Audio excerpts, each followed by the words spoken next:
Continuamos aquí en El Observador TV y vamos a hablar de política. Vamos a analizar de cara al balotaje lo que pasó y lo que se viene. Para eso recibimos a Daniel Esquivel. Él es psicólogo, consultor político, experto en psicología política y marketing político. Daniel, muy buenas tardes. Buenas tardes, bienvenido. Lucía. Un gusto compartir contigo y con todos los televidentes del Observador TV. Muy bien. Hace una semana, entrevistado por el semanario Voces, usted dijo que el 48% que votó al Frente Amplio en la primera vuelta no era un cheque en blanco para el Frente. ¿A qué se refiere con esto? Sí, claro. Yo lo refería a eso en el siguiente contexto. Creo que esta segunda vuelta presidencial es una buena oportunidad, además de, obviamente, para conquistar la presidencia de la República, para quien le toque conquistarla, para reflexionar tanto desde la oposición como desde el oficialismo con respecto al significado del voto en la primera vuelta. Ese casi 48% de votos del Frente Amplio obviamente lo pone a Tabaré Vázquez en las puertas de la presidencia de la República. Seguramente va a ser el próximo presidente de la República. No es un cheque en blanco en el sentido de que hay todavía, siguen habiendo, y hay más que hace algunos años atrás, muchos frente amplistas desconformes que quieren cambiar o renovar el rumbo, que quieren algunas cosas diferentes, que tienen algunas sensibilidades propias distintas de pronto a las que son mayoría dentro del Frente Amplio, que se han expresado de distintas maneras dentro del Frente. Por ejemplo, para poner solamente un elemento puntual, en la votación que en las internas tuvo Constanza Moreira, para poner yo creo que la punta del iceberg, y que en algunos casos seguramente había muchos frente amplistas que habían decidido votar en blanco o hasta anular su voto, algunos que pensaban votar tal vez fuera de su partido, pero que, visto el panorama de fuerzas políticas, el menú electoral que había en la primera vuelta, decidieron de todas maneras optar por lo que consideran su partido, concebido además de un modo, digamos, tradicional como su partido, el partido con el cual tienen una identidad propia, con el cual se identifican. Y entonces, sin dejar de tener reclamos, diferencias, matices, de todas maneras, votaron al Frente Amplio. Entonces, no significa un cheque en blanco en el sentido de que no es igual a están todos absoluta y completamente convencidos de todo el rumbo, sino que hay que atender esas personas con matices. Bien, Esquivel, usted dice que ganar las elecciones es ganar el cerebro de la gente. ¿Qué hizo el Frente Amplio para ganar el cerebro de la gente?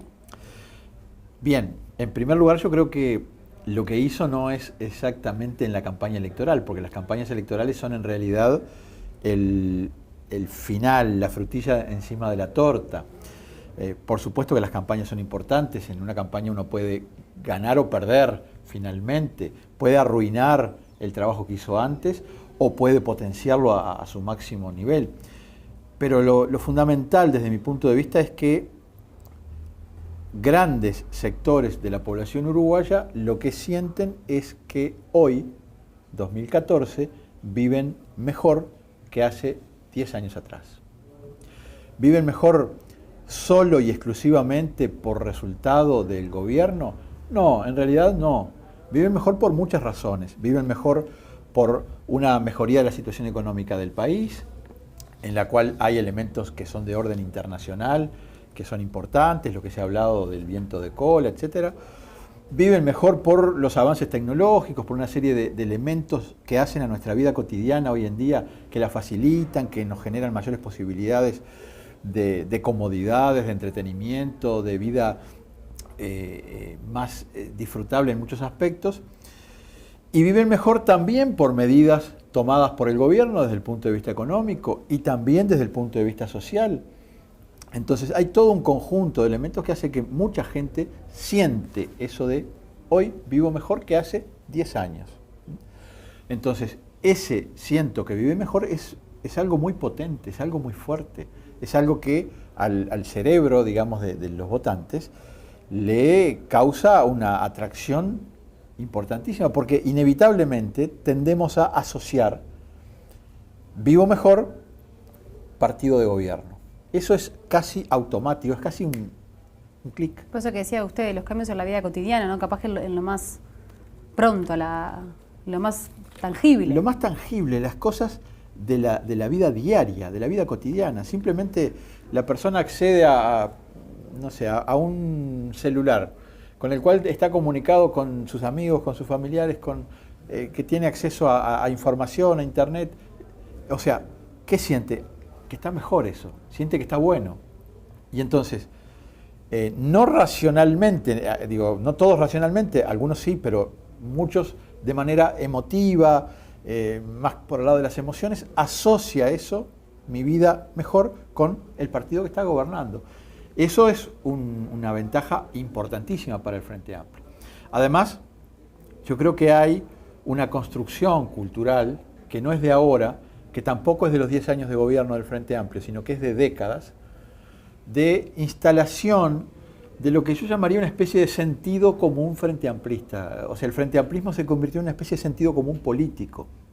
Entonces, esa cultura frente amplista, que está en los ámbitos propios de la cultura, pero que está en todos los espacios de la vida cotidiana también, en los espacios sociales, en las relaciones entre las personas, es también un elemento muy potente que se suma a lo económico. Ahora, ser frente amplista, ¿no? Y este sentimiento que usted dice, ¿significa también ser de izquierda? Y en este sentido le pregunto, ¿el Uruguay, el país, es más de izquierda que hace años? Esa es una linda pregunta, porque yo podría distinguir dos elementos distintos, ¿no? Sí. Uno, no todos los que votan al Frente Amplio se definen a sí mismos como de izquierda. Algunos, dentro de los que se definen como de izquierda, seguramente tienen distintos conceptos, además de lo que es la izquierda.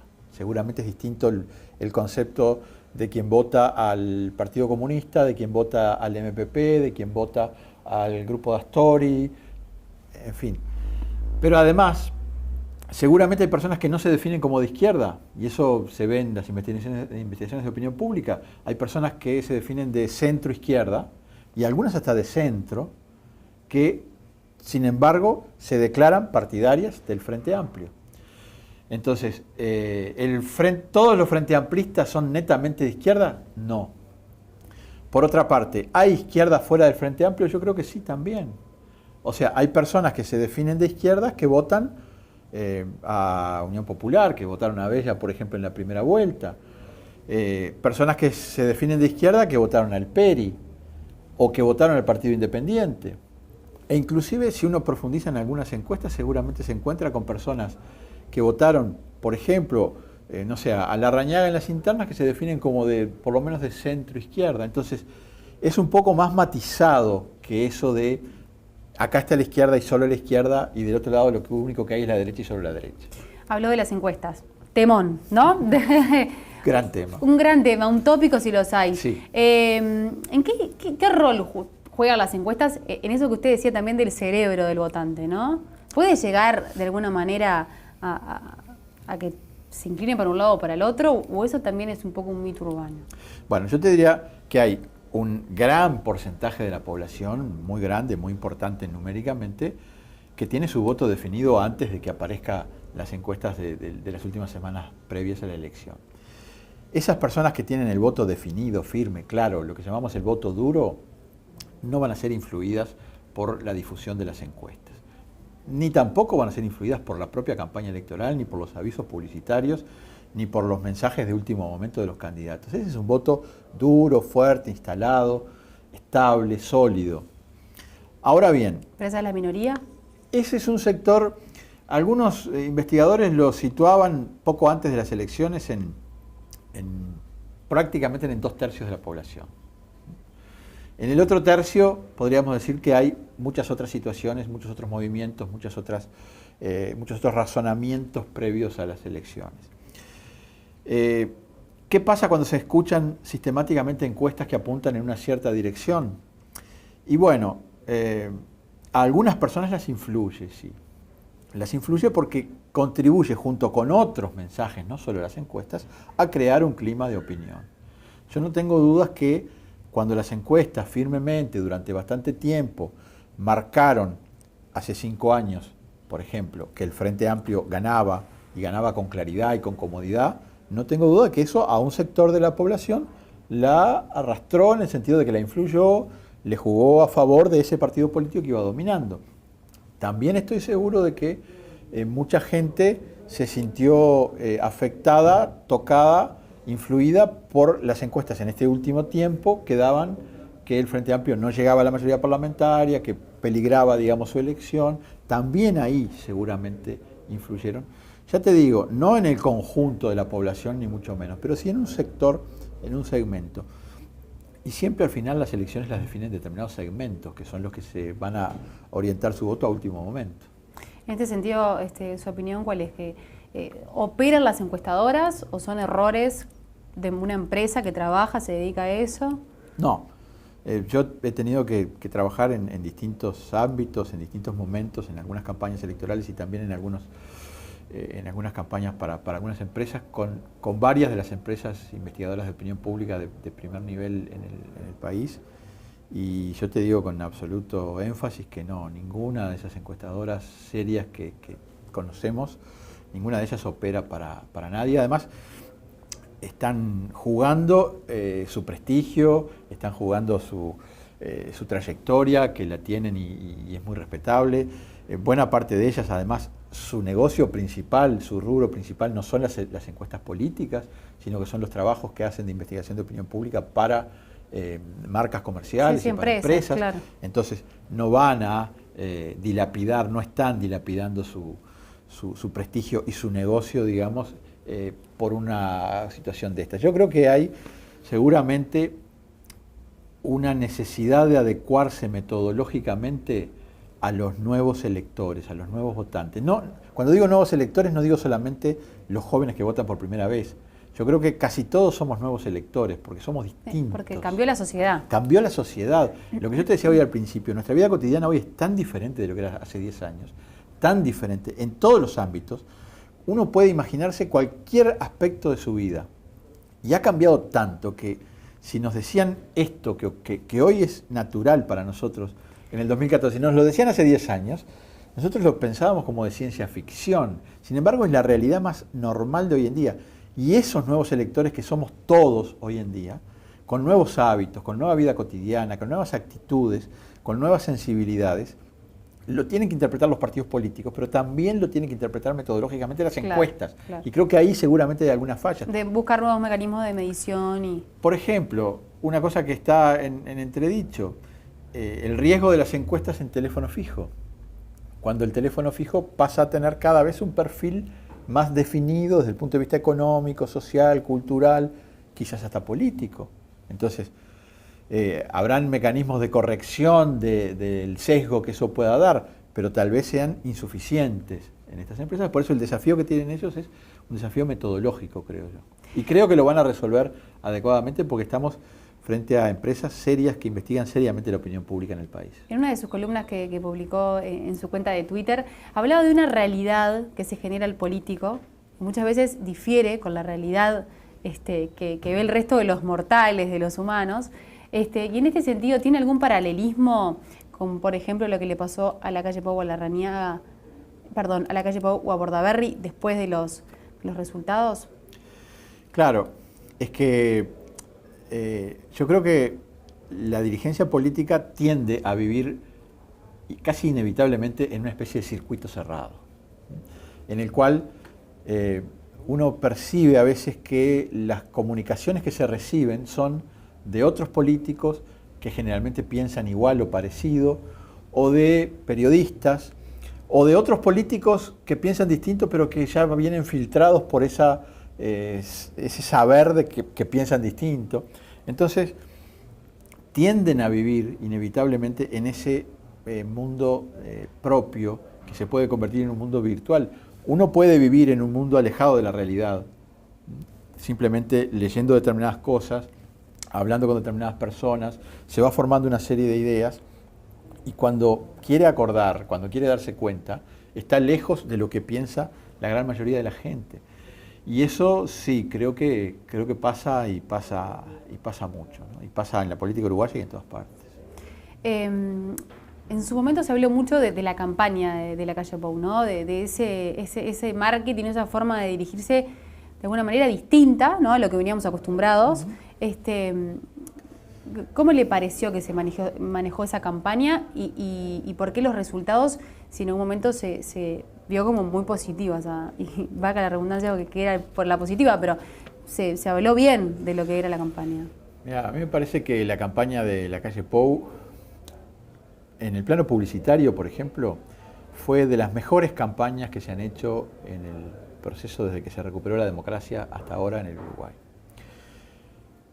De solo pensar que la calle Pou pasó en un año de ser un diputado con una intención pequeñita de voto y con una percepción de la ciudadanía que no lo veía y que no lo registraba, no lo tenía en sus parámetros como posible presidente de la República, pasó de ahí al 31%, primero ganar las internas de su partido, frente al favorito. Que ya fue también, ¿no? Claro, que eso ya fue una sorpresa enorme. Segundo, a tener el 31% de los votos, que no es poca cosa en la elección nacional.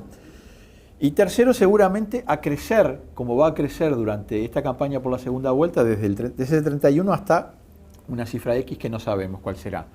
Y a transformarse seguramente en algo así como el jefe de la oposición o la figura más relevante, más importante, de más peso político de la oposición en el país. Eso habla de una campaña excelentemente realizada. Yo creo que desde el punto de vista publicitario, la campaña de la calle Pou, tal vez junto a las campañas que se hicieron en el 89, la del voto verde y la del anímese contra el país gris, que era la campaña de la 1001, deben de haber sido las dos campañas más rupturistas, más renovadoras, más innovadoras en materia de publicidad política. ¿Y por qué se da el resultado que se da? Y lo que pasa es que los resultados de las elecciones no dependen solo de la publicidad. Dependen de un conjunto de factores, que son económicos, culturales, políticos, sociales, históricos, que no es solo la coyuntura. Y ahí volvemos a lo que decíamos al comienzo. Es mucho más que la campaña publicitaria. Y además, en la campaña electoral, no solo juega la publicidad, también juegan otros factores. También hay elementos políticos, hay declaraciones, hay discusiones, hay polémicas, aunque no se formalice un debate. ¿Pesa el apellido y la historia familiar? Y se lo pregunto también para el caso de Bordaberry. Bueno, parecería que en el Uruguay, si uno piensa en Bordaberry, si uno piensa en la calle Pou, si uno piensa en Sendic, los apellidos tienen una participación en el sentido de que las nuevas generaciones, hijos de, también están en política y también ocupan lugares destacados.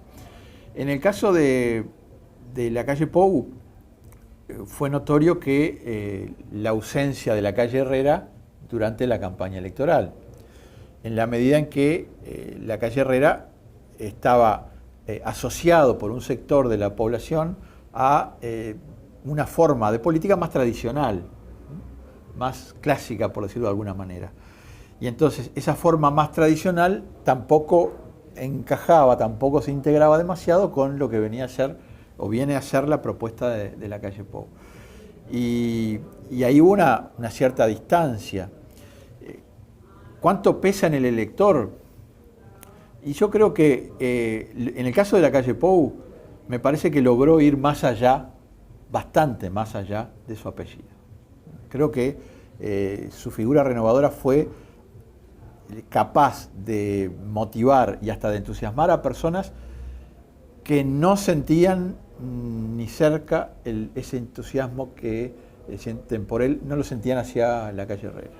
Entonces me parece que trascendió y se convirtió ya no en el hijo de, sino en una personalidad con peso propio. Y creo que con Bordaberry y que con Sendic pasa lo mismo. Creo que cada uno de ellos ya tiene un peso propio, asentado en su propia trayectoria, en sus propias acciones, en su propia manera de entender la política.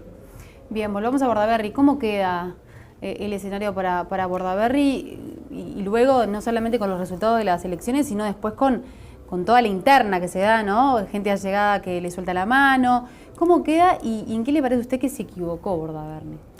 Bueno, Bordaberry queda en una situación compleja, no descubro nada con esto, ¿no? Primero porque la votación fue mala del Partido Colorado.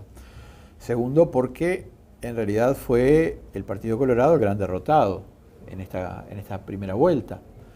De hecho, bueno, obviamente, el Frente Amplio fue el gran triunfador con casi un 48% de los votos, el Partido Nacional no votó para nada mal, pero lo que asegura casi el triunfo del Frente Amplio es la mala votación del Partido Colorado. Entonces, ahí hay una situación que hace que empiecen también los ajustes de cuentas internos. La política es así. Al ganar, te llevas todos los lauros y al perder se te tiran los lobos encima. Eso es inevitable. Con razón o sin razón, no voy a entrar a juzgar eso. Pero posiblemente muchas personas, muchos dirigentes, inclusive dentro del Partido Colorado, tomaban con pinzas el liderazgo de Pedro Bordaberry, lo tomaban con cautela, sin ningún entusiasmo, y entonces, a la luz de la derrota, pueden replantearse el escenario y decir, bueno, en realidad lo que nosotros estábamos planteando no era tan equivocado, sino que posiblemente tuviéramos razón. Tal vez también hay otras reacciones más de oportunidad, de decir, bueno, como perdió, entonces ahora hay que pegarle para crecer. También, porque en política también existen estas cosas, ¿no? Ahora, ¿en qué se equivocó la campaña de Pedro Bordaberry? Yo creo que le faltó algo importante, ¿no? Porque pensando en los 5 años, en realidad hizo algo muy bueno durante los 5 años desde su punto de vista y desde los intereses electorales propios, que fue asociarse con mucha fuerza a un tema crucial, que es el tema de la seguridad pública. Levantar esa bandera de la seguridad pública, recurrir a un mecanismo bastante novedoso para los partidos tradicionales o fundacionales, como es la recolección de firmas para plebiscitar, lo que supuso toda una movilización de amplios sectores de la sociedad también durante todos estos años. Eso le dio proyección, le dio una bandera clara, le dio una identidad clara. Después, el momento en el que gana la calle Pou y Larrañaga es el compañero de fórmula, le presenta también una nueva oportunidad a Bordaberry, porque en ese tema justamente el Partido Nacional no podía hacer campaña ni en un sentido ni en otro, porque el candidato presidencial y el candidato vicepresidencial tienen notoriamente posiciones diferentes, entonces no podía hacer hincapié ni énfasis el Partido Nacional en eso. Por lo tanto, el terreno, la cancha quedaba bastante libre para el Partido Colorado. ¿Qué pasó? Y bueno, acá sí creo que hay un problema de campaña electoral. Acá creo que es uno de esos casos en los cuales durante 5 años se trabaja en una cierta dirección y se le da un rumbo a las cosas políticamente y estratégicamente, y cuando llegan los meses finales de campaña electoral no se logra sintetizar en votos lo que se trabajó durante unos cuantos años antes. Entonces, ahí habría que analizar, hacer una especie de auditoría de esa campaña electoral para ver en qué aspectos específicos falló y en cuáles estuvo esa debilidad. Por ejemplo, un apunte que a mí me resulta bastante notorio. Si uno mira la canción de Pedro con el spot televisivo que la dio a conocer y que la hizo reiterar muchas veces, se encuentra con que habla de un tema crudo, duro, serio, dramático, desde mi punto de vista con un exceso de alegría, con un mensaje que entiendo que el objetivo es mostrar un país que quiere vivir en paz, pero me parece que es una campaña que de alguna manera puede haber oscurecido el problema en su magnitud, en su dramatismo, tal como lo sintió y lo vivió la gente, y que realmente para la gente preocupada, asustada o angustiada, hay un segmento de la sociedad que está así respecto al tema seguridad, o molesta inclusive. Más de 1 millón, ¿no?, que votó. Sí, claro. Para ese segmento, que es un gran segmento de la población, tal vez esta cosa un poco alegre y risueña y tan pacífica no fue la mejor opción como tono de campaña, como estilo de la campaña. Otro apunte, para un electorado, hay también un sector del electorado muy grande que tiene fronteras móviles entre el Partido Colorado y el Partido Nacional. Creo que no los representa en su totalidad a los dos, pero sí que es bastante grande. Esa gente que piensa que lo principal es quitar al Frente Amplio del gobierno del país, seguramente no vio con buenos ojos las críticas bastante duras que llegó a hacer Bordaberry contra el candidato del Partido Nacional, que en realidad no le aportaron nada a la campaña de Bordaberry y que yo creo que le quitaron respaldo, le quitaron votos y le quitaron entusiasmo. Y insisto, para ese electorado seguramente fue algo mal visto. Es un electorado que además sabe que ahora va a votar a la calle Pou. Claro. Entonces, ahí hay dos de los posiblemente varios errores que se cometieron viéndolo desde afuera y con el diario del lunes, que es muy fácil verlo, en la campaña de Pedro. ¿Qué análisis hace desde el punto de vista del marketing y de la psicología? La actitud de Bordaberry de la misma noche ir a saludar a la calle Pou, subirse al escenario con él, sin consultar también al seno del Partido Colorado. ¿Esto también lo descalifica aún más? Bueno, yo creo que acá hay dos aspectos a mencionar. El primero, la decisión de Bordaberry desde el punto de vista personal de ir él ya a comprometer a todo un partido a una cosa muy importante como es acompañar en la segunda vuelta presidencial al candidato del Partido Nacional, creo que es el mismo tipo de errores, es el mismo tipo de error que cometió con la designación del candidato vicepresidencial. O sea, un confiar excesivamente en que su decisión personal es la que va a representar a todos los colorados, tanto en la elección del candidato vicepresidencial como en la actitud en la noche de la elección. Y en realidad eso no es así. En realidad nunca es así. Creo que es un exceso de confianza en su propia importancia en cuanto a la toma de decisión de sus votantes. Me parece que ahí hay un error de cálculo que le motivó respuestas, porque esto es como el ajedrez. Después que moviste una pieza, el otro también juega y mueve sus piezas. Entonces, está bien, moviste una pieza, hiciste un golpe de impacto en la noche de la elección, pero después te movieron otras piezas y te aparece alguien con un cartel cuando se van a reunir, digamos, colorados y blancos rumbo al balotaje unos días después. Entonces, creo que pasa un poco por ahí. Y la otra lectura de esa noche es que poco contribuyó su cara de molestia y de enojo a la campaña por la positiva de la calle Pou si todavía la pretendía mantener ese domingo a la noche. Yo creo que es importantísimo y a veces los políticos lo olvidan, el papel de la comunicación no verbal, la comunicación que hacemos a través de los gestos, de la mirada, de la voz. Sí, que a veces dice mucho más, ¿no? Porque uno puede decir la cosa más maravillosa, pero con la cara decir todo lo contrario. Totalmente.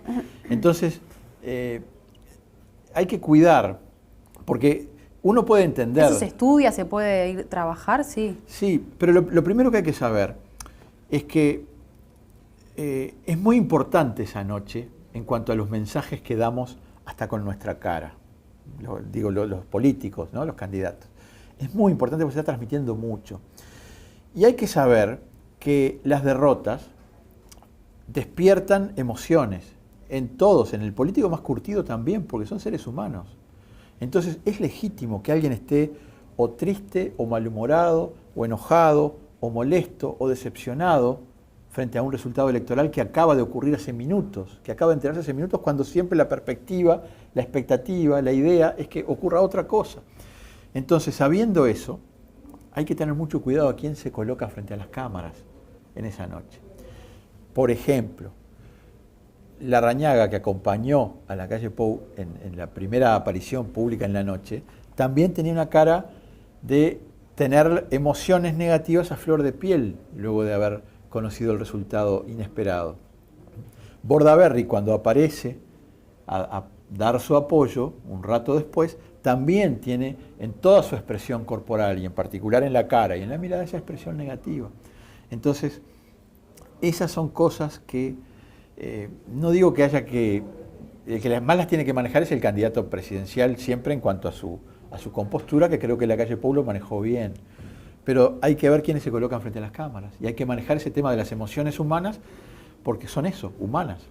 Y porque al ser emociones no responden al discurso político, ni a la estrategia. Sí, me ganan. Te ganan, inevitablemente. Me sobrepasan. Te sobrepasan y se expresan en tu cara. Y el público las ve. no te hace una traducción racional, intelectual, pero las ve y las entiende, porque todos hemos visto personas enojadas o molestas o tristes, y sabemos cuando el otro está enojado, molesto o triste. Entonces, cuando vemos al político en la noche de la elección con determinado gesto, sabemos cómo se siente.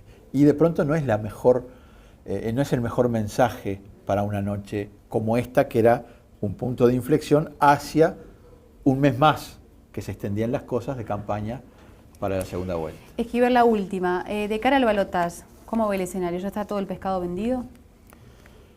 A mí me cuesta mucho imaginarme un escenario en el cual Tabaré Vázquez pudiera ser derrotado, francamente. Yo creo que el 48% de los votos es un escenario donde, salvo que ocurra algo que no creo que pueda llegar a ocurrir en el Uruguay, o sea, algo inimaginable, Tabaré Vázquez va a ser el presidente de la República. Yo creo, es más, creo que a esta altura de esta campaña lo que está en juego no es la presidencia de la República. Creo que están otras cosas en juego en esta segunda vuelta, muy importantes también, pero no la presidencia, ¿Cómo porque qué, por ejemplo? me parece que no se vuelve de ese 48% para atrás. ¿Qué está en juego?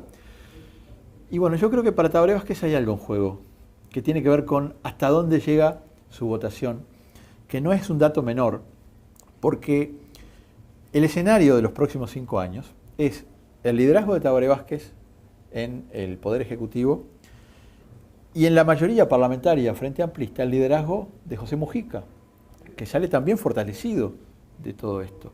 Entonces, son dos hombres que tienen mucha fuerza cada uno de ellos, que tienen perfiles muy propios, que tienen ideas propias, que además es difícil imaginarse, pero en algunas cosas posiblemente piensan muy distinto, en otras posiblemente tengan matices y en otras deben estar de acuerdo. Entonces el relacionamiento entre ellos va a ser muy importante.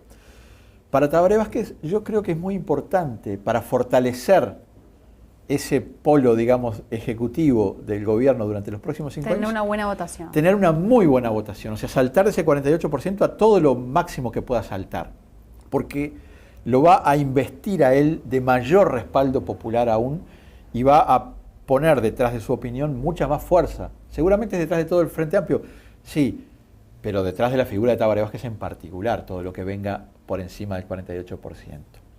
También me parece que hay otras cosas en juego para la calle Pou, porque cuanto más se aleje del 31 que ya sacó en cuanto a crecimiento, más se va a fortalecer su papel de figura principal de la oposición política en el país.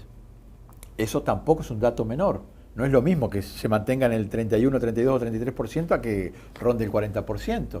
O sea, le da una fortaleza como líder opositor mucho más grande. Y además, la votación en los distintos departamentos del país puede ser importante porque para el Frente Amplio puede ser importante pensando en mayo, pensando en las municipales. Para el Frente Amplio puede ser la oportunidad de consolidar en muchos departamentos una mayoría clara y sólida. En cambio, para el Partido Nacional fundamentalmente, puede ser la oportunidad para que en la noche de la elección se pueda decir, si hay un triunfo, digamos, de la oposición en algunos departamentos sobre Tabaré Vázquez, que es posible ganarle en ese departamento al Frente Amplio. O sea, la proyección también va a ser hacia el año que viene, hacia las elecciones municipales. Esquivel, muchas gracias. Le agradezco muchísimo estos minutos aquí en El Observador TV. Gracias, con mucho gusto.